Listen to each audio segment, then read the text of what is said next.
We started by discussing how John came into coaching with limiting beliefs. We helped him to realize that these beliefs were holding his team back. And now John is ready to rebuild his team using the 3 A's.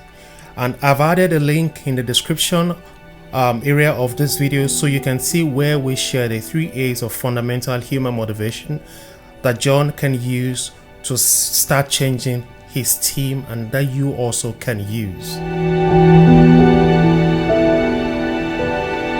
Even all that wouldn't be effective if John didn't begin with the next step that we want to talk about. It was Viktor Frankl who once said that when we can't change a situation, we have to change ourselves.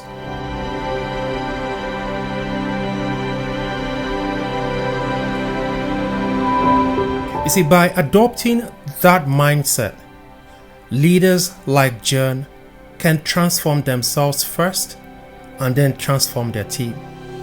When people see that we have changed and that we are committed to maintaining that change, they will be willing to compromise and start changing too. So, to make all the changes that John would like to implement in his team, to make it happen, I told him that he would have to start a healing process first. A team needs to heal, and that healing won't happen on its own. The healing needs to be planned, organized, and jump-started. And this healing process sets the stage for using the 3 A's of behavior change, which is attention, affection, and acceptance.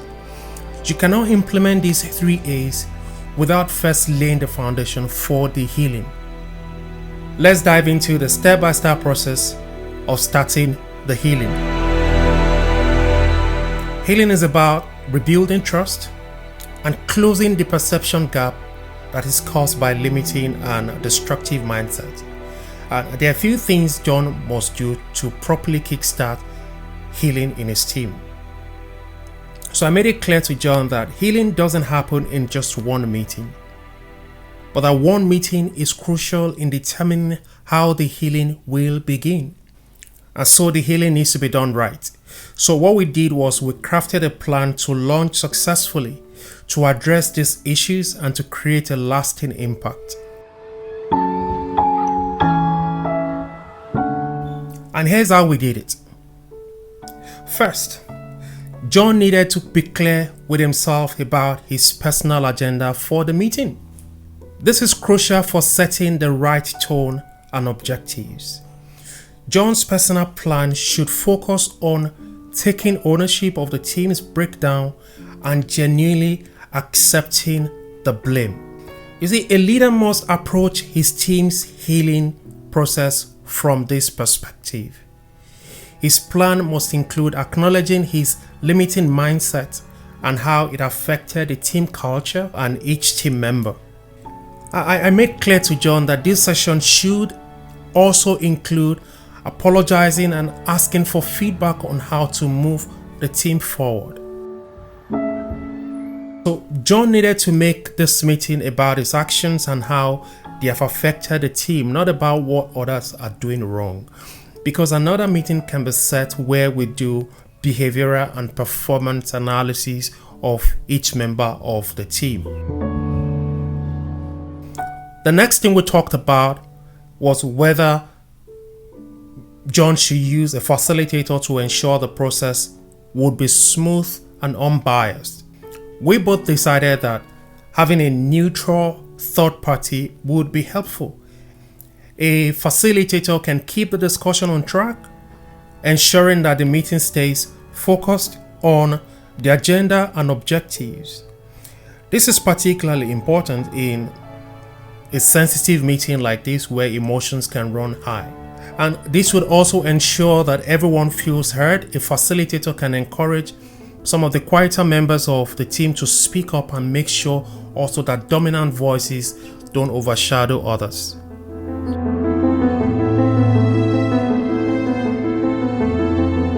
Next, I suggested to John to call his team into a surprise meeting. The element of surprise was meant to prevent preconceived biases that might have developed from earlier meetings and ensure that everyone would come into the meeting with an open mind. I also personally believe that an element of surprise could enhance the healing experience and signal that this might be a new beginning, if done right, because this approach set a stage for a genuine and impactful session. Considering that John would be talking about how we'll be taking ownership of the blame, and we'll be talking about how his limiting mindset had impacted the team, not sharing blame or pushing blames around.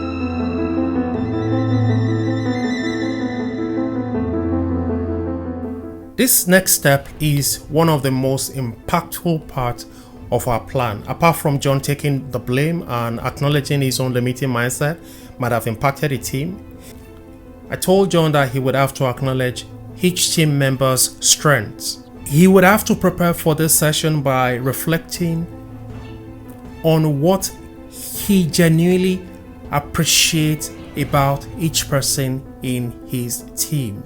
You see, this genuine and sincere recognition would rebuild individual and collective confidence.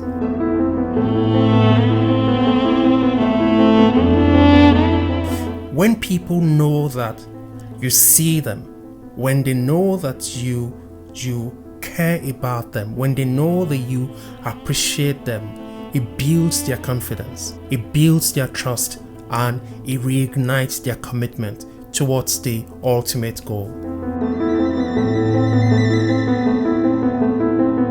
So we concluded that the meeting would end with a clear summary of what was discussed and actionable steps, and I made sure that John agreed to schedule regular check-ins to maintain the momentum, because like I said earlier, healing is not a one meeting thing. Healing is a process, and this initial meeting is just to kickstart that process. It is not the end, but the beginning of the journey. So through this structured approach, John was able to start a healing process that revitalized his team's trust and commitment.